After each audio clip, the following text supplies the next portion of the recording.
ማኑኤል በጤና ሚኒስቴር የሚኒስትር ዲኤታ ከፍተኛ አማካሪ፣ የተከበሩ ፕሮፌሰር ማህተመ በቀለ የመቅረዝ ሆስፒታል ቦርድ ሰብሳቢ፣ የተከበራችሁ መንግስታዊና መንግስታዊ ያልሆኑ ተቋማት የስራ ኃላፊዎችና ተወካዮች፣ የተከበራችሁ የበልሻ ፋውንዴሽን የቦርድ አመራሮችና አባላት፣ የተከበራችሁ ባለድርሻ አካላትና ጥሪ የተደረገላችሁ እንግዶች፣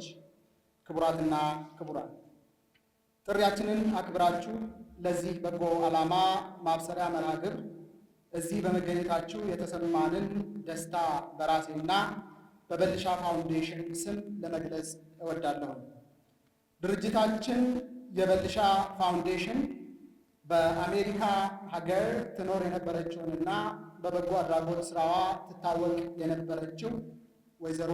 በለጠች ሞላ ወይም በልሻ በካንሰር ህመም 1 ዓመት ከ9 ወር በፊት ህይወቷ በማለፉ ምክንያት በባለቤቷ በልጆቿ እና በወዳጅ ዘመድ ዘንድ ከፍተኛ ሐዘንና ቁጭትን በመፍጠሩ የእርሷን በጎ ስራ ለማስቀጠል መጠሪያዋም ይሆን ዘንድ ለተለያዩ የህብረተሰብ ክፍሎች ደግሞ የበኩሉን አስተዋጽኦ በማድረግ የመፍትሄ አካል ለመሆንና ህይወቷን የነጠቃትን የካንሰር በሽታን ለመዋጋት ተቋቋሙ። ክቡራንና ክቡራት እንግዶቻችን፣ በአሁኑ ወቅት ከልጅ እስከ አዋቂ ጤናን በማወክና ህይወትን በመንጠቅ ቀዳሚ የሆነ የመጣው የካንሰር በሽታ አይነቱንና መልኩን እየቀያየረ ለብዙዎች ህልፈትና የኑሮ መመሰቃቀል ምክንያት እየሆነ መምጣቱ ይታወቃል። የበልሻ ፋውንዴሽን ራዕይ እያንዳንዱ በካንሰር የሚጎዳ ቤተሰብ ጥንካሬ፣ ድጋፍ እና የፈውስ መንገድ የሚያገኝበት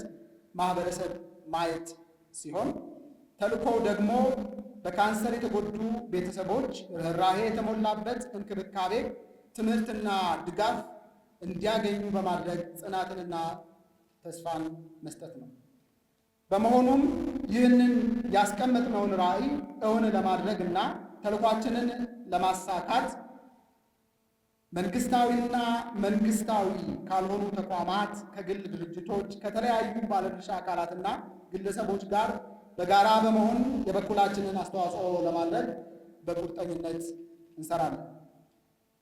ክቡራትና ክቡራን እንግዶቻችን፣ ፋውንዴሽናችን በቀጣይ ስራዎች ዜጎች በካንሰር በሽታ ዙሪያ ያላቸውን ግንዛቤ እንዲያሳድጉ፣ የምርመራ ባህል እንዲዳብር፣ በህመሙ የተጎዱና ድጋፍ የሚያስፈልጋቸውን ወገኖች በመደገፍና በህመሙ ለተጎዱ ሰዎች ጥገኛ የሆኑ ህፃናትንና አረጋውያንን በመደገፍ የበኩላችንን አስተዋጽኦ ማበርከት ዋነኛ ተግባራችን ነው። በመጨረሻም ይህንን ትልቅ ዓላማ ያነገበ ፋውንዴሽን ለማብሰር በታላቅ አክብሮት ያቀረብነውን ጥሪ በመቀበል በዚህ ስለተገኛችሁ